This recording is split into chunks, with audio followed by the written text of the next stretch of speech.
Afternoon. So, another quote I found this week that I think is brilliant and very applicable to strength training. So, it's aging is not lost youth, but a new stage of opportunity and strength. Betty Friedan. So, again, particularly with strength training as an older adult, this is it's quite a common thought that as you get older, you compare yourself about what you used to be able to do and how you're not as strong as your 20 or 30-year-old self, and that can be quite a demoralizing thing, and you feel like it's a downward spiral that means you're going to be able to do less and less as you go forwards. And actually you could look at that another way around, is that often as you get older and you start to move into retirement, you've now got more time available.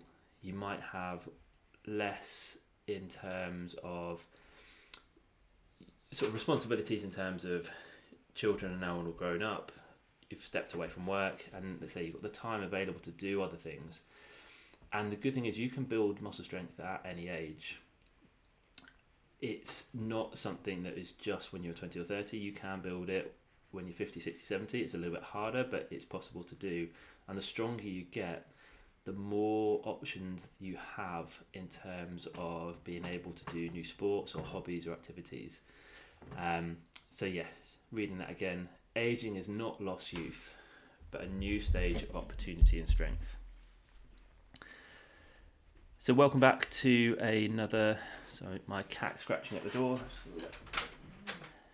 otherwise I'll be distracted. And here she is again. So welcome back to another Q&A session. So I am here to answer any questions that you might have regarding strength training as an older adult. This might be a slightly shorter session than usual because it is the Easter holidays, and whilst my mum is here looking after my son in the next room, we may well get interrupted, and we've also got some plans that I need to get away for. So rather than come with 3 or 4 prepared questions that's been sent in this week, I've just got the 2 that I've prepared. However, I'd still love to answer some of the questions live on air if you've got any. So if you do have any questions for me, please do use the chat feature or the comments feature, whether you're on YouTube or Facebook. And then the only one thing I always ask, if you find any value in any of these videos, then please do make sure that you click subscribe for YouTube if you haven't already subscribed to the YouTube channel, because it means you will get notified as we go forwards with future weeks whenever I'm doing any of these live Q&A sessions. And also, if you're watching this on a recording later on, please still do use the comments feature, because I do come back and check all the comments each week, and I will then answer those in another week's session from there.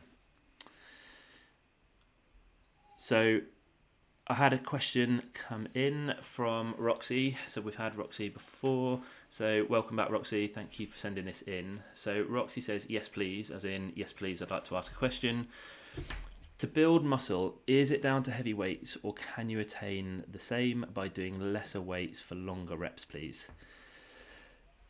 Now, whilst this is something I've covered on previous Q&As, this is one of the most important concepts that I try and get people to understand. So I'm happy to go through this all again, and I've got another graph and visual thing that might help to understand this in sort of different way than I've explained it before. So basically, the most important concept to understand first, that in order to build weights, we do really want to try and get your muscles that you're targeting close to the point of muscular fatigue. So the last repetition is very close to the last one that you can manage. If you could have quite easily done several more repetitions, then you're not necessarily going to get stronger as a result of doing the exercise. So the first thing is we want to make sure we're pushing to fatigue. And once we've done that, the question then is, how many repetitions do we aim for fatigue? Do we use higher weights to try and reach fatigue at lower repetitions, or do we use the same weight and just keep adding repetitions as we feel able to?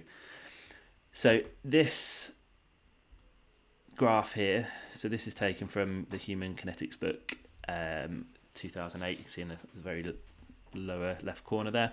But this shows on the lower axis that we've got the number of repetition max we're on. So it goes from 2 up to 20, or it's kind of 2 or less than 2, or up to 20 or more than 20. And the important phrase there is repetition max. So that is a number of repetitions we're aiming for, where the last repetition is the last repetition we could do. And then up the other axis, the vertical one, we've got the training goal. So that refers to the words you can see there. So we've got strength, power, hypertrophy, and muscular endurance. And strength is the ability for a muscle to produce force. So you're physically stronger, you could do more with that. Power, we're not going to talk so much about here, but power is your ability to produce that force quickly, how explosive you can be with the power, with the strength that you do have. Then we have hypertrophy. So hypertrophy refers to the size of muscles, so building muscular size.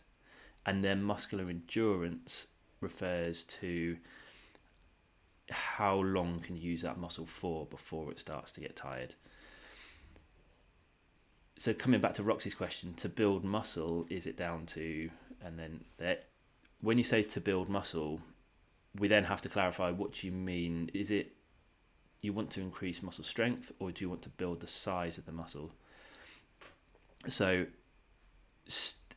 whilst they tend to rise with each other, they're not actually necessarily going to rise at the same level. So you can do things where you're going to push the strength more with a bit less hypertrophy, or you can focus a bit more on the hypertrophy and the size, but not get quite as much strength.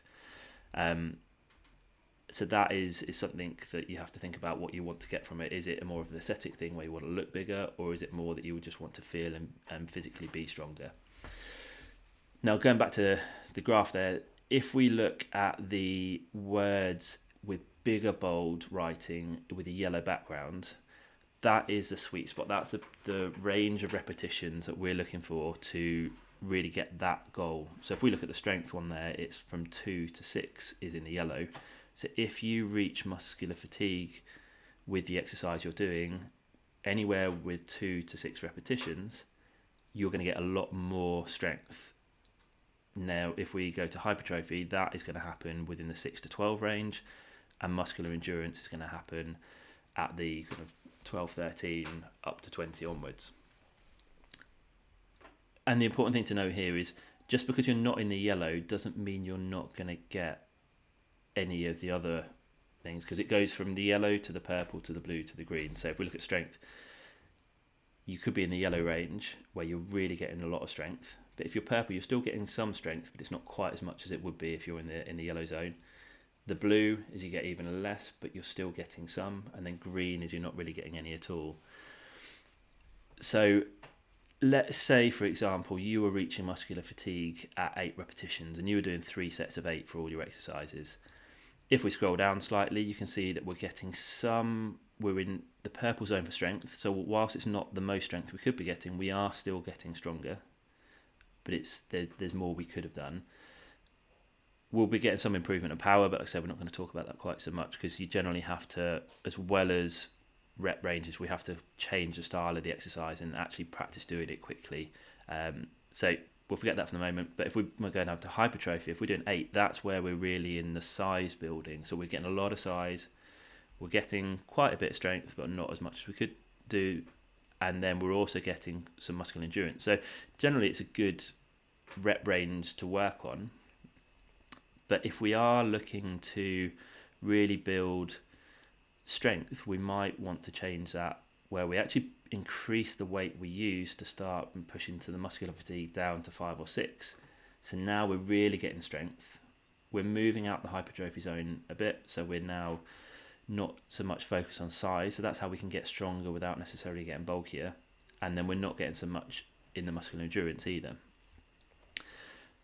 Whereas some people, if you reach fatigue at 8 repetitions, it feels a lot easier. So you think, a lot of people are worried about adding more weight on. So what they tend to do is just increase the number of repetitions they do with the same weight. So if you then started to say, right, I could actually do 10 repetitions, again, not a lot has changed. You're still getting quite a bit of strength, a lot of hypertrophy and size, and quite a lot of muscular endurance. But if you then add a bit more on, and now you're in that 12 repetition range, we've dropped off the strength. And whilst we're getting some, it's not as much as we could do. We're starting to drop off the hypertrophy slightly.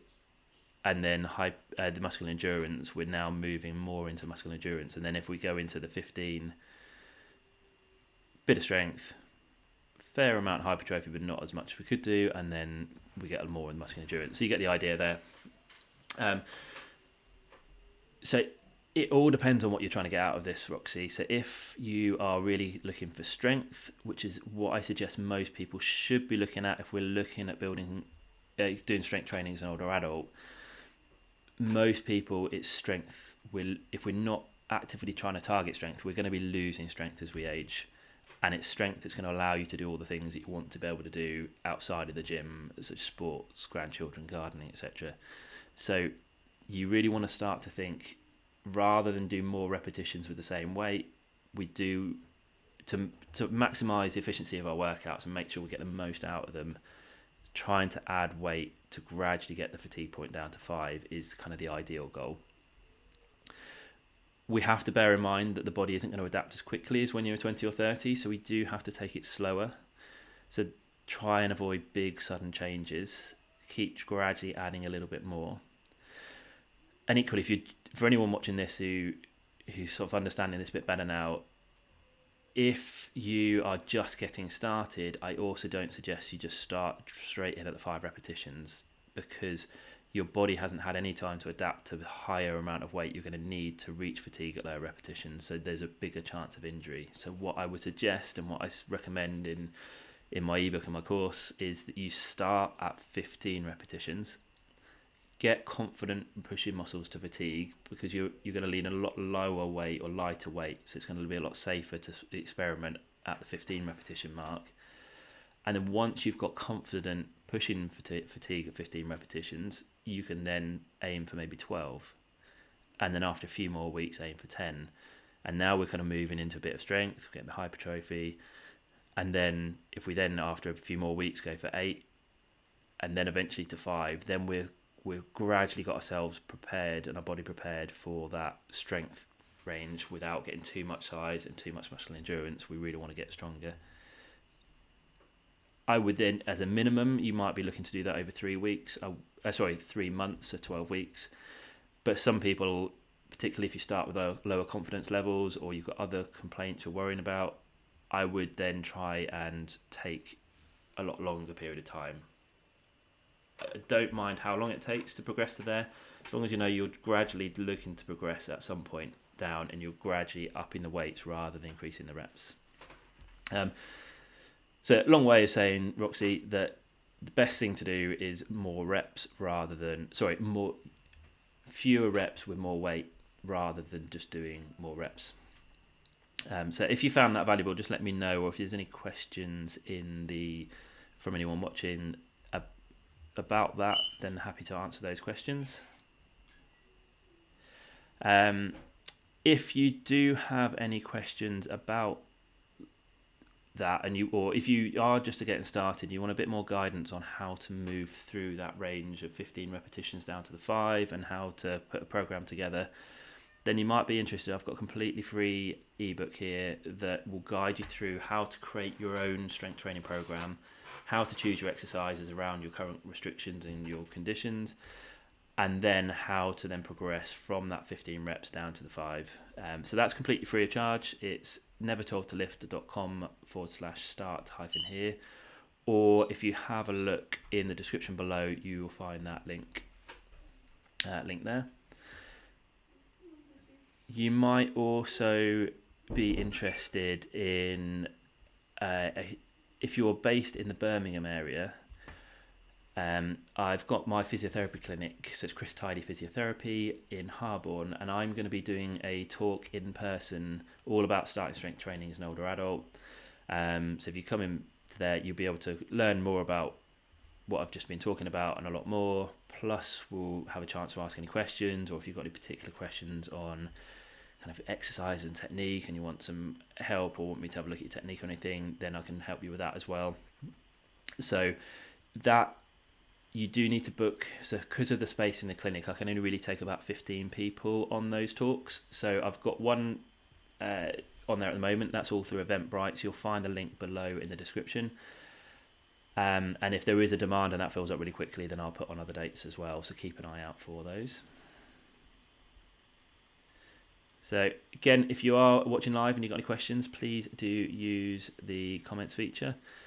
I have one last question that I was just going to cover. I was doing that. So this was from someone who's from the Stronger for Life course that I do.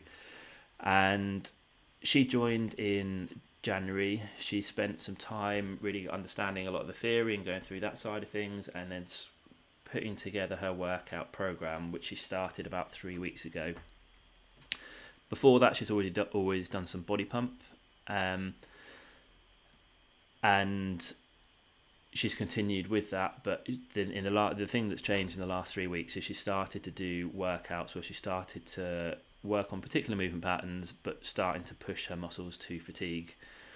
And after 3 weeks, she sent me this email yesterday. So within the email, it says, "At body pump last night, I was struck by how light my normal weights felt.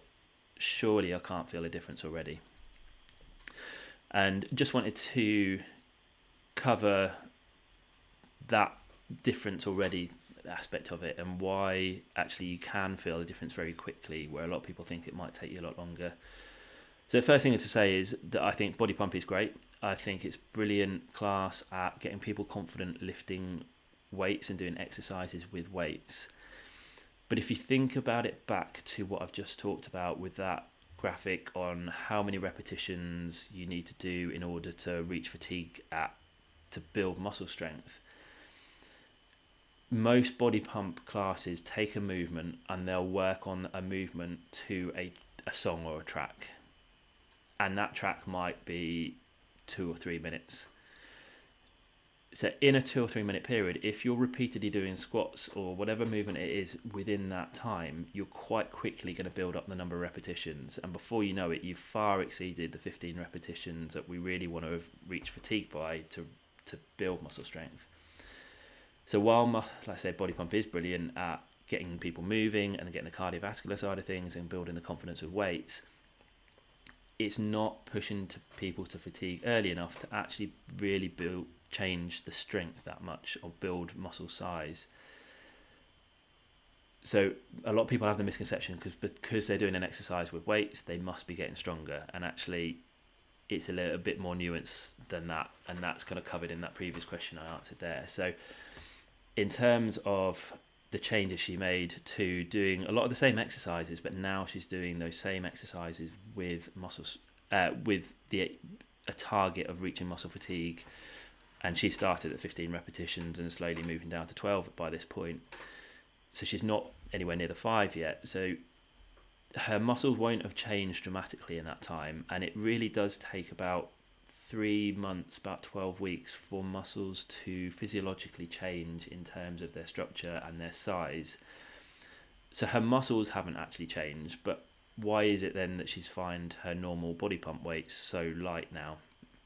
And the reason is the initial changes that you might notice in the gym are based on the fact that our brain and our neural pathways that connect in with the muscles, they are trying to discover the most efficient way to use the muscle strength that we've already got.